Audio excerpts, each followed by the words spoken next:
ক্ষমতায় আসার পরে জালেম স্বৈরাচার গোলাম দেশকে নিজের মনে করবে, ইচ্ছা মতো দেশ চালাবে। আল্লাহ রাসূল বলেন, যখন তোমরা দেখতে পাবে কোনো স্বৈরাচার জুলুমবাজ সমাজের নেতা হয়ে দেশের এমপি মন্ত্রী হয়ে নিজের মন মতো দেশ চালাবে, তখন তোমরা বুঝে নিও কিয়ামত তোমাদের সন্নিকটে চলে এসেছে। আল্লাহ রাসূল হাদিসের ভিতরে বলেন, লা তাকুমুস সাআতু, ততক্ষণ পর্যন্ত কিয়ামত অনুষ্ঠিত হবে না, ততক্ষণ পর্যন্ত তামাম পৃথিবী ধ্বংস হবে না।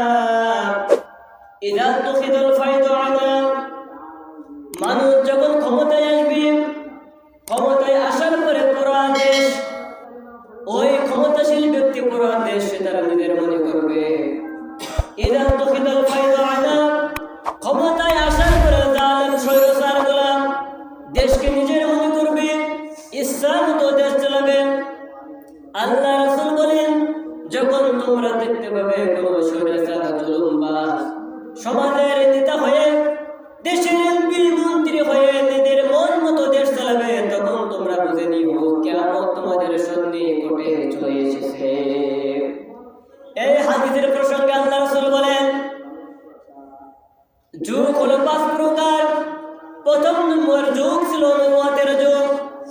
আমরা সকলেই জানি বাবা আদম থেকে নিয়ে আখিরের জামানার নবী বিশ্ব নবী তো জাহানের বাদশা ইমামুল মুরসালিন খাতামুন নবিয়্যিন জনাবে মুহাম্মদুর রাসূলুল্লাহ সাল্লাল্লাহু আলাইহি ওয়াসাল্লাম পর্যন্ত যে যুগ ছিল আমরা সকলেই জানি, যুগের নাম নবুয়তের যুগ। বাবা আদম আলাইহিস সালাম থেকে যখন আমাদের নবী পর্যন্ত চলে এলো, আমাদের নবী আসার পরে রব্বুল আলামিন কোরআনুল কারীমের ভিতরে বলেন, মা কানা মুহাম্মাদুন আবা আহাদিন মির রিজালিকুম ওয়ালাকিন রাসূলুল্লাহি ওয়া খাতামান নাবিয়্যিন। আমাদের নবীর মাধ্যমে নবুয়তের দরজা বন্ধ করে দিয়েছেন, আমাদের নবী চলে গেলেন। দ্বিতীয় নম্বর আল্লাহ রাসূল বলেন খেলাফতের যুগ। আমরা সকলে জানি আবু বকর সিদ্দিক রাদিয়াল্লাহু তাআলা আনহু, ওমর, ওসমান, আলী একে একে সাহাবাগণ খেলাফত চালিয়ে গেছেন। আল্লাহ রাসূল বলেন নবুয়তের যুগ শেষ হবে, খেলাফতের যুগ শেষ হবে, 3 নম্বরে আসবেন মুলকিয়াতের যুগ। তার মানে রাজার ছেলে রাজা হবে, এমপির ছেলে এমপি হবে, মন্ত্রীর ছেলে মন্ত্রী হবে, এই যুগ চলে গেছে। আল্লাহ রাসূল বলেন 4 নম্বরে আসবে মুলকান জব্বারের যুগ। তার মানে স্বৈরাচারের যুগ, স্বৈরা শাসন করবে দেশ, জুলুমবাজ শাসন করবে দেশ। আল্লাহ রাসূল যে কথা বলছে, বিগত 17টা বছর ধরে तमाम বাংলাদেশের স্বৈরাচার তার দেশ চালিয়ে গেছে। আল্লাহ রাসূল বলেন স্বৈরাচার বিদায় হবে, ইসলাম কায়েম হয়ে যাবে। তার মানে হলো স্বৈরাচার যখন বিদায় হয়ে যাবে, স্বৈরাচার থেকে নিয়ে ইসলাম আসছে, আর মধ্যে কোনো তন্ত্র মন্ত্র কাজ হবে না। ইসলামের বিপক্ষে যত মানুষ ষড়যন্ত্র করবে কোনো কাজ হবে না। আল্লাহ রাসূল বলেন নবুয়তের যুগ শেষ হয়ে যাবে, খেলাফতের যুগ শেষ হয়ে যাবে, মুলকিয়াতের যুগ শেষ হয়ে যাবে, মুলকান জব্বারের যুগ শেষ হয়ে যাবে। আর এই মুলকান জব্বারের যুগ শেষ হয়ে যাওয়ার পর পরে ইসলামী রাষ্ট্র আল্লাহ রাসূল বলেন আমার দাঁত ভাঙ্গা যে কালিমার জন্য, ইসলামের জন্য আমি আমার দান মুবারক শহীদ হয়েছি, আমার মাথার ভিতরে লোহার টুকরা ঢুকেছে, সাহাবায়ে কিরাম জীবন দিয়েছে, আমি আমার রক্ত ঝরিয়েছি। এই মুলকিয়াত জব্বারের যুগ যখন শেষ হবে, তখন আমার দাঁত ভাঙ্গা ইসলাম আমার পৃথিবীতে কায়েম হয়ে যাবে। এই জন্য আল্লাহ রাসূল বলেন লা তাকুমুস সাআতু, ততক্ষণ পর্যন্ত কিয়ামত অনুষ্ঠিত হবে না। ইযা তুখিদাল ফায়দু আলা, যখন কোন জুলুমবাজ ক্ষমতায় আসবে, ক্ষমতায় আসার পরে পুরো দেশ সে তারা নিজের মনে করবে। আল্লাহ রাসূল বলেন যখন তোমরা দেখবে জুলুমবাজ সমস্ত দেশে আসার পরে সমস্ত দেশটা নিজের মনে করবে, তখন তোমরা বুঝে নিও কিয়ামত তোমাদের সন্নিকটে চলে এসেছে। আল্লাহ রাসূল বলেন লা তাকুমুস সাআতু, ততক্ষণ পর্যন্ত কিয়ামত অনুষ্ঠিত হবে না, ততক্ষণ পর্যন্ত तमाम পৃথিবী ধ্বংস হয়ে যাবে না। তোমরা সকলে লক্ষ্য করবে ওয়ামান আমাতাহু বা'দামা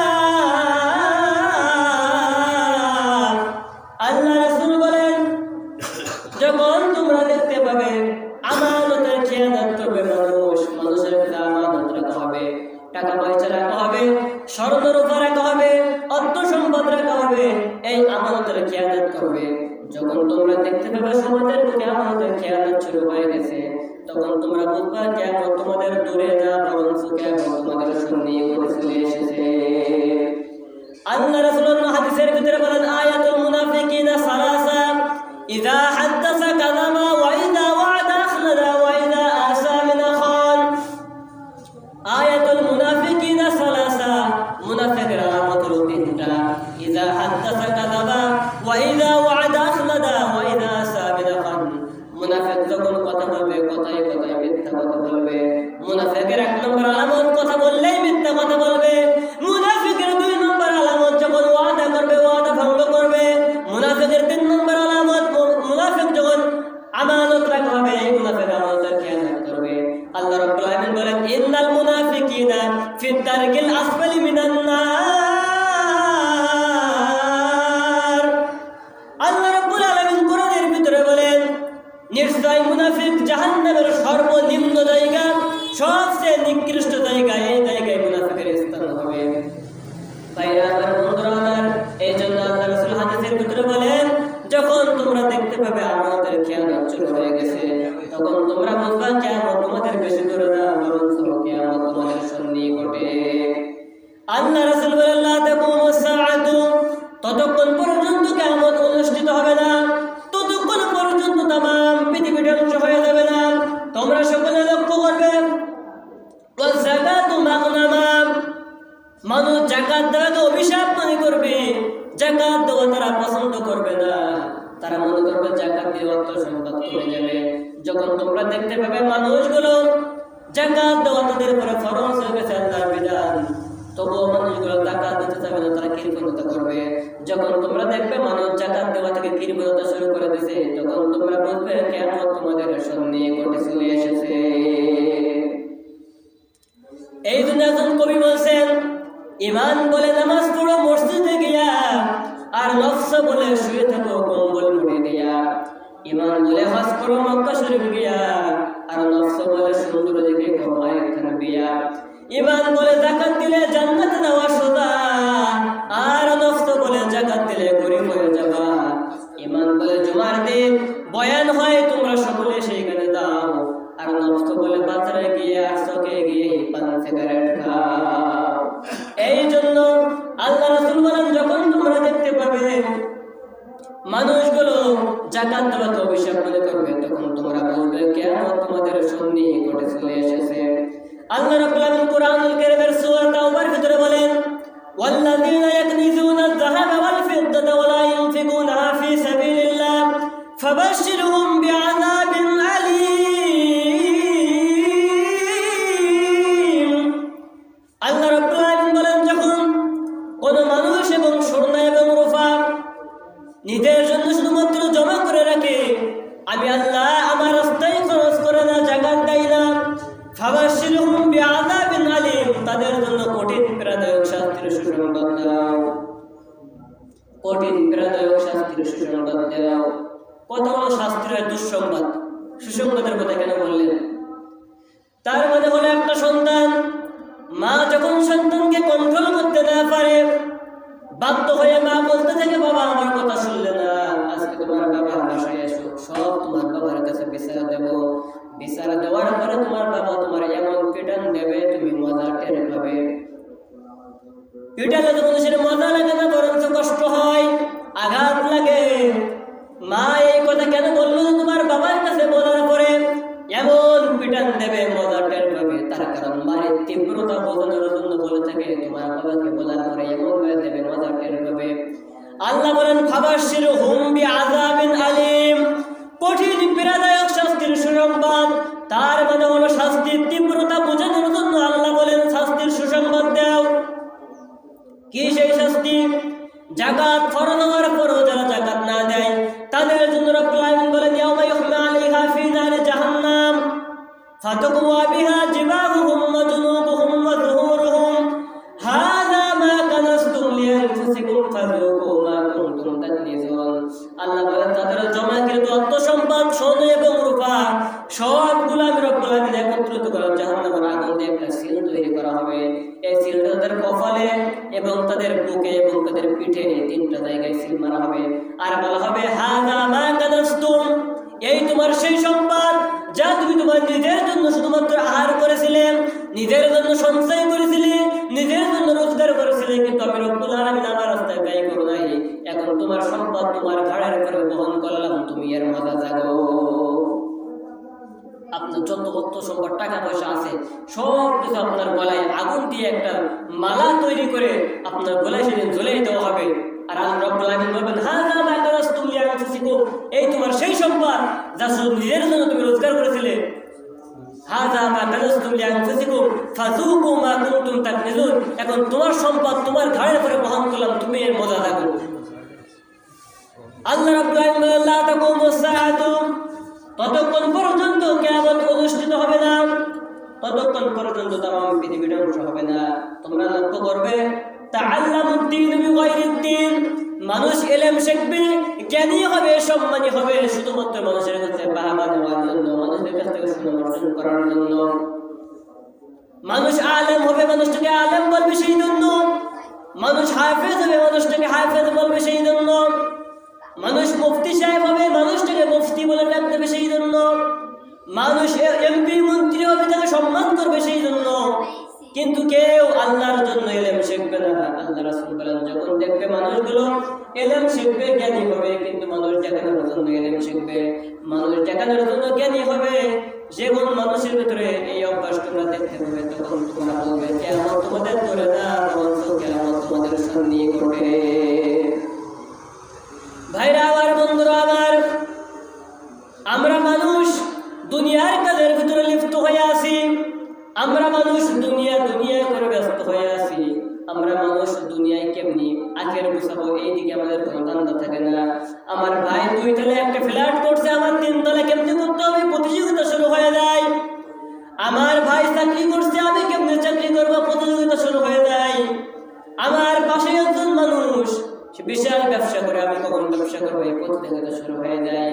কিন্তু আমি দুনিয়ার থেকে ইলমের জন্য, জ্ঞানী হওয়ার জন্য, পরকালের জন্য কোনো প্রতিযোগিতা শুরু করি না। আল্লাহ রাব্বুল আলামিন বলেন আল্লাযী খালাকাল মাউতা ওয়াল হায়াতা লিয়াবলুয়াকুম আইয়ুকুম আহসানু আমালা। আল্লাযী খালাকাল মাউতা, আল্লাহ সৃষ্টি করেছে মউত, ওয়াল হায়াতা, তারপর মানুষকে আবার হায়াত দিয়েছেন, অর্থাৎ দুনিয়ার বুকে আমরা আসছি। দুনিয়ায় আসার পূর্বে আমরা সকলেই ছিলাম মৃত। হাল আতা আলাল ইনসানি হিনুম মিনাদ দাহরি লাম ইয়াকুন শাইয়্যান মাযকুরা। আল্লাহ রাব্বুল আলামিন বলেন হে মানুষ, তোমাদের পৃথিবীতে আসার পূর্বে তোমরা এমন একটা বিষয় ছিলে যেটা তোমাদের উল্লেখ করার বিষয়বস্তু ছিল না, নাম ছিল না, পরিচয় ছিল না। আমরা মানুষ আসলাম কোথা থেকে? আমাদের দুনিয়ায় আসার পূর্বে আমরা ছিলাম মৃত। রোজ জগৎ আল্লাহ বলছিলেন আমাদের সকলের উদ্দেশ্য করে বলছিলেন আলাস্তু বিরাব্বিকুম, আমি কি তোমাদের রব নই? আমরা সকলে সমস্যার আগে আওয়াজ দিয়ে বলছিলাম ক্বালু বালা, অবশ্যই আপনি আমাদের রব। সেইখান থেকে আল্লাযী খালাকাল মাউতা ওয়াল হায়াতা, সেই মরণ থেকে আমাদের দুনিয়ার বুকে হায়াত দিয়েছেন। কিন্তু কেন দিয়েছেন? লিয়াবলুয়াকুম আইয়ুকুম আহসানু আমালা। আল্লাহ বলেন কোন মানুষ বেশি নেক আমল করতে পারে, কোন মানুষগুলো আমলের প্রতিযোগিতা করতে পারে, সেই জন্য আমি মানুষদেরকে দুনিয়ার বুকে পাঠিয়েছি। আল্লাহ রাব্বুল আলামিন তাকে বলেন ওমা খালাকতুল জিন্না ওয়াল ইনসা ইল্লা লিয়াবুদুন, আমি মানুষ এবং জিন থেকে দুনিয়ার বুকে পাঠিয়েছি শুধুমাত্র কেবলমাত্র একমাত্র আমি রব্বুল আলামিন আমার দাসত্ব করার জন্য, আমার ইবাদত করার জন্য, অন্য কোনো উদ্দেশ্যে না। সম্মানিত ভাইরা আমার, বন্ধুরা আমার, আমরা বিভিন্ন ব্যবসা নিয়ে ব্যস্ত, বিভিন্ন চাকরি নিয়ে ব্যস্ত। আজান হয়ে যায়, আমরা দেখতে পাই মসজিদের সামনে দিয়ে অনেক মানুষ হেঁটে চলে যায়, মসজিদে আসতে পারে না। আমরা দেখতে পাই আজান হয়ে যায়, মানুষ বিভিন্ন কাজের ভিতরে, কৃষি কাজের ভিতরে ব্যস্ত থেকে নামাজে আসতে পারে না। কিন্তু আমার ভাই বন্ধুরা, এইখান থেকে 5-6 বছর আগের কথা আপনাদের স্মরণ করে দিই। আপনারা অবশ্যই জানেন, অনেকে এই কথা জানেন, শুধুমাত্র স্মরণ করে দিতে চাই। আমরা সকলেই দেখছিলাম এখান থেকে 5-6 বছর আগে আসরের পূর্বে মুহূর্ত সময় হঠাৎ একটা গরম হাওয়ার বাতাস আসছিল। এই বাতাস কেমন সময় আসছিল? যখন কৃষি ভাইদের ক্ষেতের ভিতরে সমস্ত সবজিগুলো বিক্রি করার উপযুক্ত সময় হয়ে গেছে, কৃষি ভাইদের সমস্ত ফসলগুলো বিক্রি করার সময় হয়ে গেছে, ধানের চাষ যারা করে এই ধানগুলো পাকা শুরু হয়ে গেছে। এই পূর্ব মুহূর্ত পূর্ববর্তী সময় আসরের পূর্বের সময় একটা গরম হাওয়া বাতাস আসছিল। এই বাতাসটা আসার পরে আমরা লক্ষ্য করেছিলাম ধানগুলো সব ঠিক আছে, ভিতরে চাউল নাই। ফসলগুলো সব ঠিক আছে, শস্যগুলো সব ঠিক আছে, ভিতরে কোনো ফল নাই। আমরা লক্ষ্য করেছিলাম সবজির ক্ষেতের চেহারা খুব সুন্দর, কিন্তু ভিতরে আমরা দেখছিলাম তার ভিতরে আলুগুলো দেখছিলাম ভিতরে কিছুই নাই। আমরা লক্ষ্য করছিলাম সবজিগুলো বিক্রি করার উপযুক্ত, কিন্তু সবগুলো নষ্ট হয়ে গেছে। ভাইরা আমার, বন্ধুরা আমার, আমি এখান থেকে 2-3টা সময় আগে বলছিলাম মানুষ তোমরা লক্ষ্য করবে বাতাসের সঙ্গে আগুন উঠতে থাকবে, ফসলের পর ফসলগুলো পড়ে যাবে, মাটির পর মাঠগুলো পড়ে যাবে, ঘর করে সব একাকার হয়ে যাবে, পাহাড়গুলো আগুনের মতো উঠতে থাকবে, পাহাড়গুলো তোলার মতো উঠতে থাকবে, আগুনে জ্বলতে থাকবে। 3টা দিন যেতে না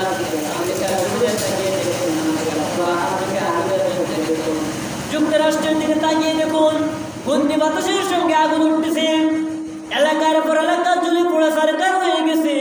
ও যুবক ভাইরা, বন্ধুরা আমার, এখনো পর্যন্ত মানুষগুলো কেন পরকালের ভয় থাকে না? আল্লাহর ভয় কেন অন্তরের মধ্যে থাকে না?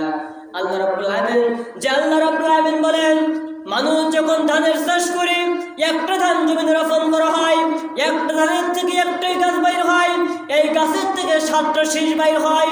এই 7টা শীষের থেকে প্রত্যেকটা শীষে যদি নিম্ন 10টা ধান ধরা হয়, আল্লাহ বলেন একটা ধানের থেকে আমি 7টা শীষ বাইর করে দিলাম, 7টা শীষ থেকে 10টা করে চাউল দিয়ে আমি একটা ধানের থেকে 70টা ধান তৈরি করে দিলাম।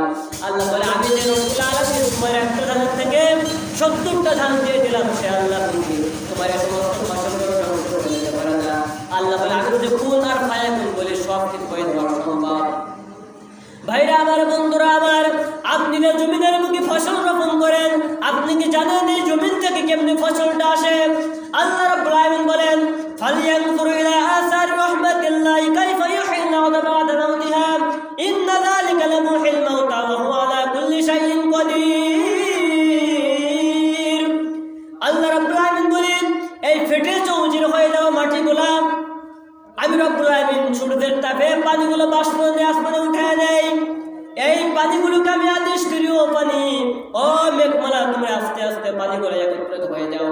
বাষ্পের পানিগুলো একত্রিত হয়ে মেঘমালায় পরিণত হয়ে যায়। আল্লাহ বলে আমি আদেশ করি মানিকগঞ্জে চলে যাও, শিবালয় থানায় মানুষের দিকে ওই খোদাপড়ার আসমানের সুদা ওইখানে মেঘগুলো একত্রিত হয়ে যাও। এইখানে রব্বুল আলামিনের আদেশে মেঘগুলো একত্রিত হয়ে যায়। এই মেঘকে আল্লাহ আদেশ করে, মেঘ এখন তুমি বিন্দু বিন্দু করে পানি বর্ষণ করো জমিনের দিকে। আল্লাহ বলে আমি যখন আদেশ করি, আমার আদেশ পাওয়ার পরে বাষ্প পানিগুলা মেঘমালায় পরিণত হয়ে বিন্দু বিন্দু বৃষ্টি হয়ে জমিনের দিকে পড়তে থাকে। এই পানিগুলো ফেটে চৌচির হয়ে দেওয়া মাটিগুলো যখন পেয়ে যায়, একটা গর্ভবতী মহিলা বাচ্চা প্রসব করার জন্য 8 মাস 9 মাস পরে যখন বাচ্চা প্রসব করার জন্য প্রস্তুত নিয়ে নেয়, তার যতগুলো জিনিসপত্র দরকার সবগুলো নিয়ে প্রস্তুত নিয়ে নেয়, কারণ তার বাচ্চা প্রসব করতে হবে। আল্লাহ বলেন, ফায়ানজুরু ইলা আসারি রাহমাতিল্লাহি কাইফা ইউহিল আরদা বা'দা মাউতিহা ইন্না যালিকা লামুহিল মাউতা ওয়া হুয়া আলা কুল্লি শাইইন কাদির। যেমন একজন গর্ভবতী মহিলা সন্তান প্রসব করার জন্য পূর্বের থেকে প্রস্তুতি নেয়, তেমনি আমার বৃষ্টি নামক এই রহমতের বর্ষণ যখন আমি শুরু করে দেই, ফেটে চৌচির হয়ে যাওয়া মাটিগুলো তোমাদের ফসল দেওয়ার জন্য গর্ভবতী মহিলার মতো প্রস্তুতি নিয়ে নেই। সুবহানাল্লাহ। এই জন্য আল্লাহ রাব্বুল আলামিন বলেন, কৃষক যারা আছেন, আযান হয়ে গেছে, নামাজে চলে আসুন। ফাইদা কুদিয়াতিস সালাতু ফান্তাশিরু ফিল আরদি ওয়াবতাগু মিন ফাদলিল্লাহ। আযান হয়ে গেছে, নামাজে চলে আসুন। নামাজ পড়ার পর তোমরা জমিনে ছড়িয়ে পড়ো, কৃষি কাজ করো, চাকরি করো, ব্যবসা করো। আল্লাহ বলে তোমরা নামাজে শেষ করার পর দোয়া করো, রব্বুল আলামিন আমার কৃষি কাজে বরকত দাও। আল্লাহ আমার কৃষি কাজে বরকত দাও, আমার চাকরির ভিতরে বরকত দাও। আমি রব্বুল আলামিন তোমার কৃষি কাজ বাড়িয়ে দেব। পেঁয়াজ লাগিয়েছি একটা, আমি রব্বুল আলামিন ইচ্ছা করলে একটা পেঁয়াজের গাছের থেকে 10টা পেঁয়াজ দিতে পারি। আবার আমি আল্লাহ ইচ্ছা করলে তোমার সব গাছগুলো উপরে ঠিক আছে তোলাইগুলো পেঁয়াজ দায় দিতে পারি। এই জন্য আমার ভাইরা, বন্ধুরা আমার, সর্ব অবস্থায় তাওয়াক্কুল, ইয়াকিন আর ইখলাস আল্লাহর উপরে করতে হবে, আর সর্ব অবস্থায় আল্লাহর আদেশ মানতে হবে। তার কারণ আল্লাহর হুকুম হাকাম যখন আপনি আমি ভুলে যাব, কিয়ামতের কঠিন ময়দানে আল্লাহ কিন্তু আপনার আমার ভুলে যাবে। আল্লাহ রাব্বুল আলামিন বলেন, কিয়ামতের কঠিন ময়দানে এক শ্রেণীর মানুষ অন্ধ হয়ে উঠবে। আল্লাহ তাদেরকে বলবে, আল্লাহ রাব্বুল আলামিনের কাছে প্রশ্ন করবে, আল্লাহ দুনিয়ার মধ্যে চক্ষু ছিল সব দেখতে পেতাম, আজকে কেন দেখতে পাই না? রব্বুল আলামিন বলবেন, সেই দিন তোমরা দুনিয়ার কোরআনের কথা যখন বলা হয়েছে, রাসূলের হাদিসের কথা বলা হয়েছে, তোমরা সেখান থেকে মুখ ঘুরিয়ে নিয়েছো। আযান হয়ে গেছে, মসজিদের সামনে দিয়ে হাঁটতে হাঁটতে চলে গেছো, নামাজ পড়তে আসো নাই। আমাকে যেমনি তোমরা ভুলে গেছো, আজকে আমি তোমাদেরকে ভুলে গেছি। সুতরাং আজকে তোমাদের শুধু ভুলে গেছি, শেষ না, তোমাদের থেকে আমি আল্লাহ মুখ ঘুরিয়ে নিয়েছি। ওই সমস্ত মানুষগুলোকে আদেশ করবে, আল্লাহ রাব্বুল আলামিন ফেরেশতাদেরকে বলবেন, ও ফেরেশতারা, আমাদেরকে নিয়ে যাও জাহান্নামের দিকে, জাহান্নামের ভিতরে ওদেরকে ফেলে দাও, কারণ তারা দুনিয়ার লোকে, আমি আল্লাহ আমার ভুলে গেছে, আজকে আমি আল্লাহ তাদেরকে ভুলে গেলাম, আমাদের স্থান জাহান্নাম। কাজে ভাইরা আমার, বন্ধুরা আমার, আল্লাহকে সর্ব অবস্থায় অন্তরের ভিতরে আল্লাহর ভয় রাখতে হবে, পরকালের ভয় রাখতে হবে। অবশ্যই রব্বুল আলামিন আপনার আমার ব্যবসার ভিতরে, চাকরির ভিতরে, কৃষি কাজের ভিতরে বরকত দিয়ে দেবেন। আর যখন আপনি আমি আল্লাহর কথা ভুলে যাব, আল্লাহর ইলমের কথা ভুলে যাব, পরকালের কথা ভুলে যাব, তখন আপনি আমি দুনিয়া বিলাই নিয়ে যতই শান্তিতে থাকে না কেন, আপনার আমার দুনিয়াও শেষ, আখিরাতও শেষ। এই জন্য সর্ব অবস্থায় আমাদেরকে আল্লাহর ভয় অন্তরের ভিতরে রাখতে হবে, আর সর্ব অবস্থায় আল্লাহকে স্মরণ রাখতে হবে। আযান হয়ে গেছে, আমি সমস্ত কাজের মধ্য দিয়ে চেষ্টা করবো নামাজটা পড়ার জন্য। আপনি দেখুন, যখন আযান হওয়ার পরে আপনি নামাজ পড়লেন, নামাজ শেষ করে কৃষিকাজে যাবেন, অবশ্যই রব্বুল আলামিন আপনার কৃষিকাজের ভিতরে বরকত দিয়ে দেবেন। কাজে আমাদের সর্ব অবস্থায় আল্লাহ স্মরণ আর আল্লাহর ইবাদত, কোরআন এবং হাদিস, সুন্নাহর উপরে আমাদের পারিবারিক জীবন, রাষ্ট্রীয় জীবন, সাংসারিক জীবন, সব কিছু দিয়ে যখন আপনি আমি চলতে পারবো, তখন আপনার আমার পুরা জিন্দেগিটাই হবে শান্তিময়। আর যখন আপনি আমি আল্লাহ এবং রাসূলের হাদিস, কোরআনের, সুন্নাহর বাইরে যখন চলে যাব, তখন আপনার আমার জন্য দুনিয়াও শেষ, আখিরাতও শেষ। কাজে আমরা যে কথা শুনলাম, আমরা ধারাবাহিকভাবে কিয়ামতের যে আলামতগুলো রাসূলের হাদিসের মধ্যে বলছেন, 70টা আলামতের কথা আমরা যে কয়টা বলতে পেরেছি, আর যেগুলো বাকি আছে আমরা ধারাবাহিকভাবে আগামী জুমাতেও এভাবে আলোচনা করবো। আল্লাহ রাব্বুল আলামিন আমাদের সঠিকভাবে বোঝার তৌফিক দান করুন এবং এই অনুযায়ী আমল করার তৌফিক দান করুন। আমরা সকলে বলছি আল্লাহুম্মা আমিন। ওয়া আখিরু দাওয়ানা আনিল হামদুলিল্লাহি রাব্বিল আলামিন। আসসালামু আলাইকুম ওয়া রাহমাতুল্লাহ।